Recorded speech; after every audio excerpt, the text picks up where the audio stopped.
Ok, yo les gens, yo tout le monde, aujourd'hui nouvelle vidéo sur les 5 marines les plus puissants de One Piece. J'espère que la vidéo vous plaira, alors n'hésitez pas à liker et à commenter. Et puis les mecs, je vous souhaite une bonne vidéo. Kizaru est l'un des 3 amiraux de la marine. C'est le seul amiral qui garde son poste après l'ellipse. Il a mangé le Pika Pika no Mi et est alors constitué de lumière. Il est donc un Logia et comme tous les détenteurs de ces types de fruits du démon, il ne peut être touché par des attaques corporelles. Les balles, les coups de sabre et autres explosions ne lui font aucun dégât. Kizaru utilise la caractéristique principale de la lumière qui est sa vitesse. Il peut ainsi se téléporter rapidement d'un endroit à un autre. Sa force de combat est également dévastatrice.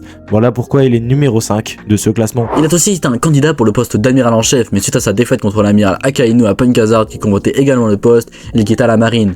Après l'ellipse, il a mangé le Iei no Mi ou Juivre fruit, un fruit démon de type Logia, ce qui lui donne le pouvoir de transformer son corps en glace. Il peut refroidir tout ce qu'il touche, sa technique Ice Edge lui permet de geler la mer sur des kilomètres, et cette couche de glace peut tenir une semaine entière. De plus, il est insensible aux attaques physiques, si on le casse, vu qu'il est fait en glace, il peut se reconstituer sans problème. Son froid est vraiment très intense, assez pour refroidir du métal au point d'en altérer la structure physique. Aokiji n'a pas d'arme spécifique à part une épée de glace qu'il crée grâce à son pouvoir de fruit du démon, en soufflant sur des brins d'herbe. Sengoku est l'une des figures majeures avec Barbe Blanche et Monkey D. Garp du temps quand Goldie Roger était encore en vie et il continue de l'être dans le présent. Même après sa démission de son poste d'amiral en chef, après l'ellipse, il est devenu inspecteur général. Son fruit des démons lui permet d'augmenter instantanément sa taille pour se transformer, ce qui est à l'origine de son surnom. On ignore si cette transformation est sa forme complète ou hybride. Il n'est pas certain que ce fruit des démons possède une forme hybride d'ailleurs.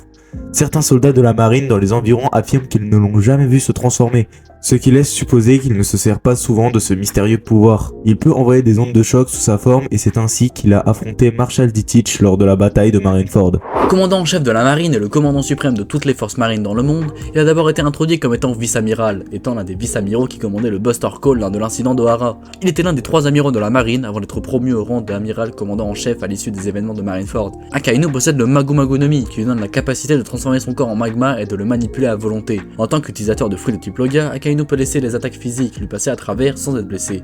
Il ne peut donc être que blessé à l'aide du Haki. Akainu est réputé par son comportement obscur qui fait qu'il est craint par les pirates et même par les marines. Lorsque Van Augur a identifié celui-ci à bord d'un navire de la marine, Barbe Noire s'est immédiatement enfui. Monkey D. Garp est un ex-vice-amiral de la marine et est maintenant instructeur. Il est l'homme qui s'occupe de l'entraînement de Koby et d'Hermep. Il fut l'une des figures majeures au même titre que Sengoku et Barbe Blanche lors de l'ère de Goldie Roger. Il est le père de Monkey D. Dragon mais est aussi le grand-père de Monkey D. Luffy et le grand-père adoptif de Portgas the Ace. Ayant un D dans son nom, il est rattaché à la volonté du D comme certains autres personnages. Avec l'aide de Goldie Roger, il a vaincu l'équipage des Rocks, ce qui lui a valu le titre de héros de la marine. Il a d'ailleurs refusé le titre d'amiral pour ne pas se soumettre au dragon céleste et pouvoir garder la totalité de sa liberté. Voilà pourquoi il est probablement le plus puissant de la marine de tous les temps. Avant que vous nous préveniez en commentaire, nous avons vu que Eiichiro Oda avait apparemment dit dans un databook ou un SBS que Akainu était le plus puissant marine de tous les temps, mais ayant pas encore assez d'informations sur lui, il me semble compliqué de le mettre devant Garp. Ok, du coup voilà les gars, ce sera tout pour cette petite vidéo, j'espère vraiment qu'elle vous aura plu. Il y a des personnages qu'on n'a pas cités parce qu'on manque beaucoup d'informations sur eux et voilà, du coup on n'a pas pu vraiment les citer et les mettre dans cette vidéo.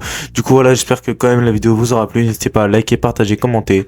Sur ce, on se retrouve à la semaine prochaine si tout se passe bien. Peace.